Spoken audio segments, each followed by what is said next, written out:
18사례학 7번째 시간입니다. 공자와 노자편인데요. 원래 공자의 이름은 구고, 자는 중리입니다. 그의 선조는 송나라 사람인데 본래 공자의 집안은 송나라에서 패망하고 남은 그 자손은 노나라로 피난하여 노나라 사람이 되었습니다. 공씨 집안은 숭양 홀이라는 사람의 대를 이르러 안씨 집안의 딸과 결혼하는데 아들이 없어 아들 낳기를 바라고 부군에 있는 이산에 올라 신령에게 빌어서 낳은 아들이 공자입니다. 공자는 어린 시절부터 장난을 하면서도 늘 예식에 쓰이는 그릇을 벌려놓거나 예절을 행할 때는 형식과 동작을 흉내내었습니다. 성장에서는 노나라의 귀족인 개손씨 집안의 일을 다스리는 가신이 되었습니다. 이때 창고에 곡식을 들이고 내는 일을 맡으면 재고량은 얼마나 고르게 유지되고 또 목축의 일을 맡았을 때는 가축의 번식과 성장이 눈에 띄게 번성하였습니다. 뒤에 주나라 서울인 낙양으로 가서 노자에게 예절에 대해 질문하고 크게 얻은 바가 있어 귀국해서는 더욱 예절에 관한 학문에 힘썼으며 그 후로는 많은 제자들이 점점 늘어났습니다. 노나라에서의 공자의 활약편을 살펴보죠. 노나라의 정공이 제후의 자리에 올라 공자를 중도라는 도시의 시장으로 삼았습니다. 공자는 정사를 잘 베풀어 불과 1년 만에 사방의 모든 지방에서 그의 정사하는 방법을 본받았습니다. 그리하여 중도의 시장에서 사관이 되었다가 다시 대사구로 승진하였습니다. 어느 날 공자는 정공을 보좌하여 이웃나라인 제나라 제후와 협곡이라는 고장에서 회견한 일이 있었습니다. 이 회합은 명분상으로는 서로 친하게 지내자는 것이었으나 속셈은 정공을 사로잡으려는 제나라의 계획이었습니다. 이것을 미리 알아차린 공자가 정공에게 말합니다. 이 회합은 평화로운 회합입니다만 반드시 경계를 게을리해서는 안 됩니다. 청하옵건대 좌사마와 우사마를 거느리시고 가십시오. 그리하여 두 나라 제후가 협곡에서 만났는데 제나라 제후를 따라온 관원이 여러 사람에게 행해지는 음악을 연주하는 것이 좋겠다고 청하여 그것이 허락되었습니다. 악사들이 손에 깃발과 무기를 들고 풍류를 울려 시끄럽게 하면서 밀려 들어왔습니다. 이것이 정공을 사로잡으려는 수단이라는 것을 안 공자는 재빠르게 달려나가 말했습니다. 오늘은 제나라와 노나라의 두 제후가 친교를 맺는 중대한 행사입니다.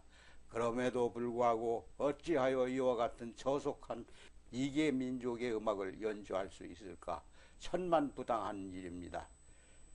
이에 제나라 제후인 정공이 크게 부끄럽게 여겨 그들에게 손짓을 하여 물러나게 하였습니다.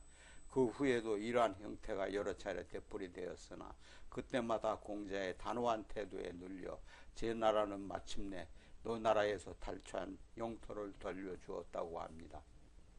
진과 채 사이에 포위당한 공자. 남방의 대국인 초나라의 왕이 예의를 돈독하게 하기 위해서 사람을 보내 공자를 초청했습니다. 지금의 하남성 지방에 위치했던 진나라와 채나라의 대구가 서로 모여 만약 공자가 초나라의 등용이 된다면 그렇지 않아도 무서운 초나라는 더욱 강대해질 것이고 우리들 작은 나라들에 대한 위협이 더욱 강해질 것입니다. 어떻게 해서든지 공자가 초나라로 가는 것만은 막아야 합니다. 라고 하면서 서로 사람을 풀어 공자 일행을 진나라와 채나라 사이에 평원에서 체포하였습니다. 이에 공자가 탄식합니다. 시경에 이르기를 들소도 아니요 봄도 아니면서 저 넓은 벌판에서 방황하는 것들은 무엇인가 하였는데 우리들이 그런 신세가 아닌가? 내가 평생 유세하고 다닌 것이 틀렸다는 말인가? 어찌하여 이런 고난에 빠지지 않으면 안 된다는 말인가? 이에 그의 제자 자공이 말합니다. 잘못되다니요. 당치하는 말씀이시옵니다. 선생님께서는 설명하신 도리는 지극히 바르고 지극히 큰 것입니다. 너무도 커서 세상 사람들이 이해하고 받아들이지 못하는 것이옵니다. 또 다른 제자인 안회가 그의 말을 받아서 말합니다. 세상 사람들에게 받아들여지지 않는 것은 근심할 것이 못됩니다. 받아들이지 못하는 것은 소인이요 오히려 받아들여지지 않는 데에서 참다운 학덕을 겸비하고 인격이 지고한 군자의 가치를 알게 되는 것입니다.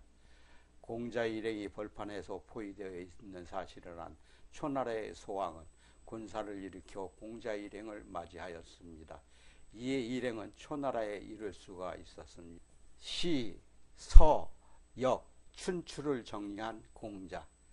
천하를 두루 돌면서 도와 덕을 설명하였건만 어떤 제후도 선뜻 받아들여지지 않으므로 자신의 뜻을 실천에 옮기는 일이 불가능함을 깨닫고 정치에서 손을 댄 공자는 옛부터 내려오는 서경을 정리하여 위로는 당나라 유임금, 우나라 순임금으로부터 아래로 진나라의 목공에 이르기까지 차례를 정하였습니다. 또 전부터 전해오는 시경 3000편의 번잡을 피하기 위해 깎을 것은 깎아서 305편으로 정리하여 이것을 모두 음악에 맞추어 노래를 부를 수 있게 하였습니다. 이와 같이 공자가 시경과 서경을 정리한 결과 옛 성인들이 남긴 시와 서와 예와 악은 여기에서 처음으로 바르고 분명하게 되었습니다. 공자는 말년에 이르러 깊이 역을 좋아했는데 그가 가지고 다니던 주역서는 가죽으로 만들었지만 대나무 책에 가죽줄이 3번이나 끊어졌다고 합니다. 그는 또 노나라 역사의 기록을 바탕으로 하여 춘추를 지었습니다. 이 책은 노나라 은공으로부터 애초에 이르기까지 12제후의 일을 서술하여 애공 14년에 기린을 잡았다는 기사에서 붓을 놓습니다. 그 문장은 쓸 것은 기록하고 쓰지 않을 것은 깎아버리는 등 구별이 정확히 지어져서 문장으로는 공자의 문화생 중 으뜸이라는 자아조차도 한마디의 말도 빼고 더할 수 없을 정도로 훌륭한 것이었습니다. 공자의 제자는 모두 3000명에 이르렀습니다. 그 중에서도 6애에 통달한 자가 72명이나 되었습니다. 공자는 73세에 세상을 떠납니다. 자연에 순응한 노자편이 되겠습니다. 노자는 초나라 고현 출신의 사람으로 성은 이시요 이름은 이입니다. 자는 백양 또는 담이라고 했는데 주나라 왕실 도서관의 관원이었으며 공자가 노나라에서 찾아와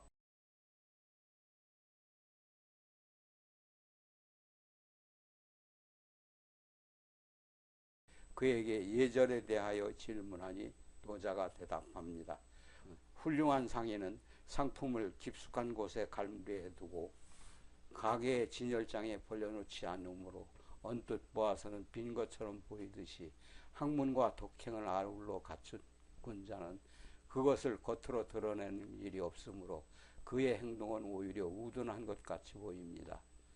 공자는 돌아가서 그 제자들에게 이번에 만난 노자는 마치 용과 같았다.